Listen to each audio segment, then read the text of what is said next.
পরের জন্মের রহস্য লুকিয়ে আছে এই জন্মেই, জানাচ্ছে গরুড় পুরাণ। হিন্দু ধর্ম সবসময় জন্মান্তরে বিশ্বাসী। পরের জন্মে একজন কী রূপে জন্মাবেন বা পরের জন্মে তার ভাগ্যে কি অপেক্ষা করে আছে তাই এই জন্মেই বোঝা যায়, এমনটাই জানানো হয়েছে গরুড় পুরাণে। হিন্দু ধর্মের 18টি মহাপুরাণের অন্যতম হল গরুড় পুরাণ। বৈষ্ণব ধর্মেও গরুড় পুরাণের অত্যন্ত উল্লেখযোগ্য ভূমিকা রয়েছে। জন্ম, মৃত্যু পরবর্তী অবস্থা ও জন্মান্তর নিয়ে শ্রী বিষ্ণু ও তার বাহন গরুড় পাখির মধ্যে আলোচনায় তুলে ধরা হয়েছে গরুড় পুরাণে।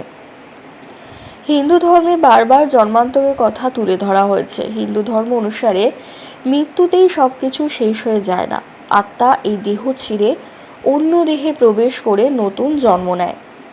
কিন্তু এই জন্মের কর্মফল তাকে পরের জন্ম ভোগ করতে হয়।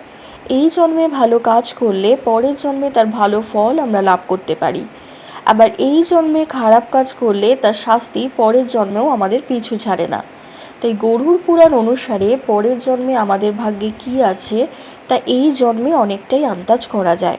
জেনে নিন পরজন্মের রহস্য কিভাবে ব্যাখ্যা করা হয়েছে গরুড় পুরাণে।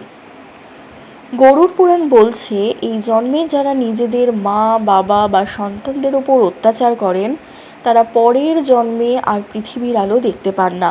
জন্ম নেওয়ার আগে গর্ভেই তাদের মৃত্যু হয়। নারীর ওপর অত্যাচার করলে তার শাস্তি হিসাবে পরের জন্মে ভয়ঙ্কর অসুখে ভুগতে হতে পারে। সারা জীবন শারীরিক যন্ত্রণাও ভোগ করতে হতে পারে। অপরিচিত কারোর সঙ্গে শারীরিক সম্পর্ক স্থাপন করলে পরের জন্মে নপুংসক হয়ে জন্ম নিতে হবে, এমনটাই বলা আছে গরুড় পুরাণে। নিজের গুরু বা শিক্ষককে অসম্মান করলে মৃত্যুর পর নরক যন্ত্রণা ভোগ করতে হয়। গুরু হলেন দেবতার সমান, তাই গুরুকে অসম্মান করলে পরের জন্মে চূড়ান্ত জল কষ্ট সহ্য করতে হবে। এছাড়া ব্রহ্ম রাক্ষসেরও রূপ নিতে হতে পারে। গরুড় পুরাণ অনুসারে কাউকে ঠকালে পরের জন্মে পেঁচা হয়ে জন্মাতে হবে।